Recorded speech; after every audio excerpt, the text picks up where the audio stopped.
दहेज। एक गांव में एक परिवार रहता था। उस परिवार में चार लोग थे, बहू, बेटा और बेटे के माता पिता। बहू का नाम होता है मंजू। एक दिन मंजू की ननद प्रिया सुबह सुबह आ जाती है। तो मंजू की सास कहती है, अरे बेटा, तू आज सुबह सुबह कैसे, और जमाई जी कहाँ है? प्रिया कहती है, माँ, तुमने भी मेरी कैसे कंजूस लोगों के यहाँ शादी कर दी, और मेरे ससुराल वाले मुझ पर कितना अत्याचार करते हैं। लेकिन प्रिया के पहनावे को देखकर बिल्कुल भी नहीं लगता कि वह अपने ससुराल में दुखी है। तभी प्रिया की माँ कहती है, तेरे ससुराल वाले तो बड़े बेशर्म निकले, इतना दहेज दिया था हमने उन्हें, फिर भी तुझे परेशान करते हैं। तेरी भाभी को देख, वहां से तो कोई दहेज नहीं मिला, फिर भी हम कितने प्यार से रखते हैं उसे।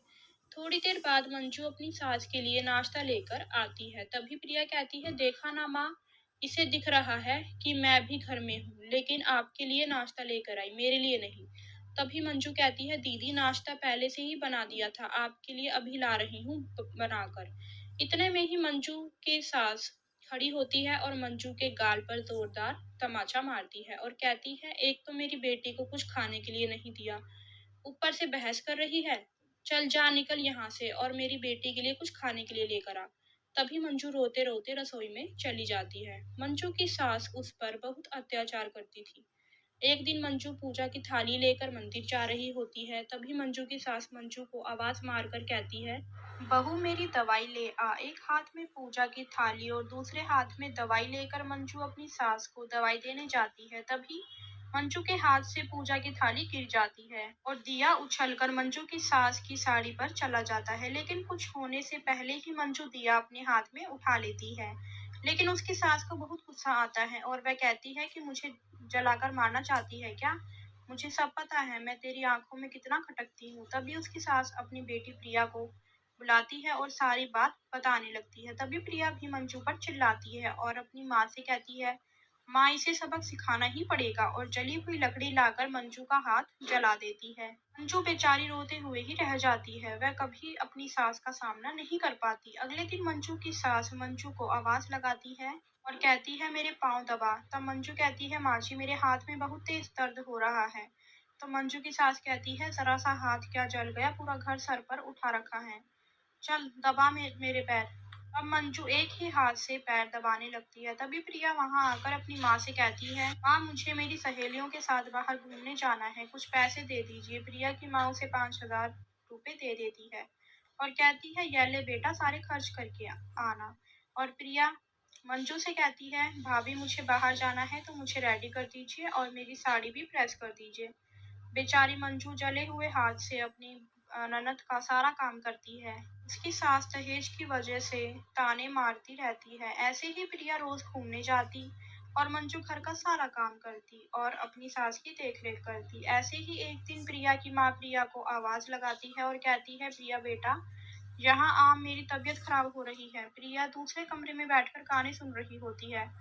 अपनी माँ की आवाज सुनने के बाद भी उसके पास नहीं जाती, बल्कि टीवी की आवाज और खोल देती है। ऐसे ही प्रिया की माँ बेड से नीचे गिर जाती है। अभी वहां मंजू आकर देखती है और वह तुरंत अपनी सास को हॉस्पिटल लेकर जाती है और उसकी सांस ठीक हो जाती है और डॉक्टर से कहती है, डॉक्टर साहब, आपका बहुत बहुत धन्यवाद, आपने मेरी जान बचा ली। अभी डॉक्टर कहता है कि आपकी जान मैंने नहीं, आपकी बहू ने बचाई है, वही आपको सही समय पर यहाँ लेकर आई। आपको हार्ट अटैक आया था, अगर आपकी बहू आपको सही समय पर नहीं लाती तो आपकी जान भी जा सकती थी। तभी मंजू की सास मंजू को देखकर रोने लगती है और कहती है, बहू, मुझे माफ कर दे, मैंने तुझे कितना परेशान किया, लेकिन तूने मेरी जान बचाई। अगर तू मुझे वक्त पर नहीं लाती तो ना जाने क्या हो जाता। तभी मंजू कहती है, नहीं नहीं माँ जी, आप ऐसा मत कहिए। मंजू की सास कहती है, मैं समझ गई हूँ, बेजान चीजों का कोई मोल नहीं होता, बहू ही दहेज है, बल्कि उससे भी बढ़कर है। मंजू की सास मंजू से प्यार करने लगती है और उससे अच्छे से रखती है। ऐसे ही मंजू घर चली जाती है। तभी प्रिया अपनी माँ को देखकर कहती है, माँ, तुम कहाँ चली गई थी? मैंने तुम्हें पूरे घर में ढूंढा, यह कलमुही कहाँ लेकर गई थी तुम्हें, आपको? तभी प्रिया की माँ कहती है, कलमुही मेरी बहू नहीं, तू है। जब मेरी तबीयत खराब थी, तब तूने गाने की आवाज और तेज कर दी। मेरी आवाज सुनने के बाद भी कम से कम एक बार तो मेरे कमरे में आकर मुझे देख लेती। मैं तुझे क्यों बुला रही हूँ? और कहती है, अभी के अभी अपने ससुराल वापस चली जा और यहाँ कभी मत आना। तभी प्रिया कहती है, लेकिन माँ, मेरे ससुराल वाले मुझ पर बहुत अत्याचार करते हैं। प्रिया की माँ कहती है, अच्छा तेरे ससुराल वाले तुझ पर बहुत अत्याचार करते हैं, तो तेरे पास इतनी अच्छी अच्छी साड़ियाँ कहाँ से आई, इतने अच्छे अच्छे गहने कहाँ से आए? यह सब तेरे ससुराल वालों ने ही तो तुझे दिलाए हैं ना। अत्याचार तो तू करती होगी अपने ससुराल वालों पर, जैसे मैं मेरी बहू के ऊपर करती थी।